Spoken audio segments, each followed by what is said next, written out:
गिबियावनो खुलुमनाय जासिहरबाय। नैबे समाव आङो रौता समस्तिनि बिजाथि जानानै बयनिसिमबो हामलायनाय खुलुमनाय जासिहरबाय।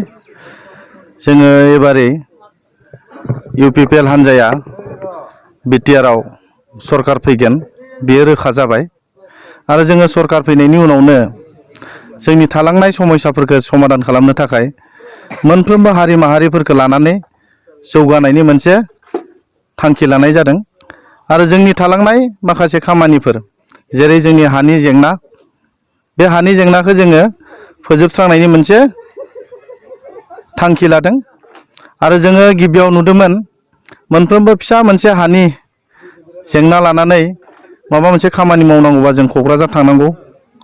क'क्राझाराव थाङोब्ला सानसेयाव खामानिफोरा जाफुङा, सप्ता मोनसे मोननै बेफोरबायदि गोबां जेंनाजों जों मोगा मोगि जानांदों। बेखायनो बेफोर जेंनाफोरखौ सुस्रांनो थाखाय दिनै UPPL हान्जाया ओंखारबोदों।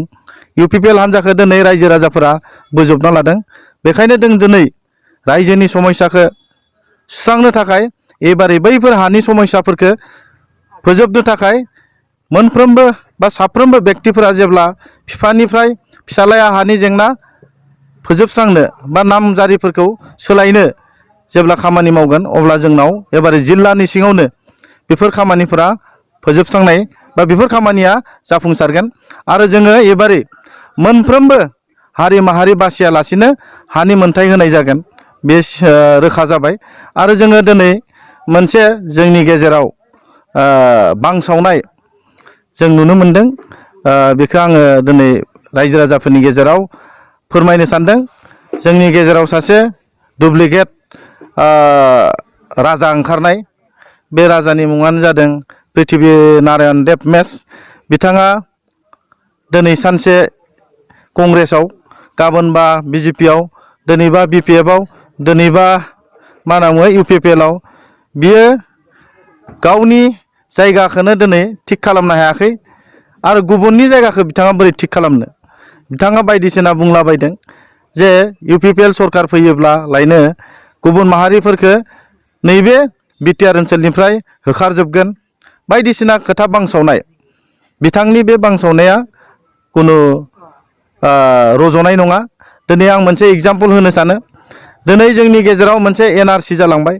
NRCआव नाम गैयैफोरखौनो दिनै सासेबो जोंनि आसामनिफ्राय होखारनो हायाखै आरो आसाम आन्दलन जानानै जेसेबां बेक्तिफोर आसामनिफ्राय थांनांगौमोन बिथांमोनखौनो जोङो होखारनो हायाखै आरो जोङो माबायदि गुबुन माहारिफोरखौ नैबे ओनसोलाव जानानै थांनानै थानाय जोंनि गुबुन गुबुन हारि माहारिफोरखौ माबायदि होखारगोन बिनि कुनु मोनसे जाफुंसारनाय, कुनु मोनसे मोगथां महर नुनाय बेबायदि जों नुनो मोनाखै। जों सानदों बिथांनि बुंनाया गोरोबै, बिथांनि बुंनाया जोंनि बे समाजजों गोरोबनाय बाथ्रा नङा। जोंनि गेजेराव बर' अना-बर'नि मोनसे सृष्टि खालामनायनि मोनसे राजनिति भाषण, बिनि बादै जेबो जानो हाया। बेखायनो जों बुङो गिनो नाङा आरो जों बुंदों नैबे ओनसोला बर'ल' नङा, बर'जों लोगोसे गुबुन गुबुन हारि माहारि गासैबो बेहाय गासैनिबो मोनथाय थागोन। बेखायनो आं बुंनो सानो फैबाय थानाय समाव जोङो ज' खामानि मावगोन। जोङो दिनै बिटिआरआव UPPLआ सरकार दागोना रोखा जाबाय। UPPLआ 30निफ्राय 32 सिट लानानै एबार सरकार खालामगोन। बेखौ आङो दिनै नोंथांमोननि सिगाङाव मिडियानि गेजेरजों फोरमायबाय आरो जों रौता समस्ति हिसाबै देरहानाया 100% खोन्दो जाबाय। गोजोन्थों।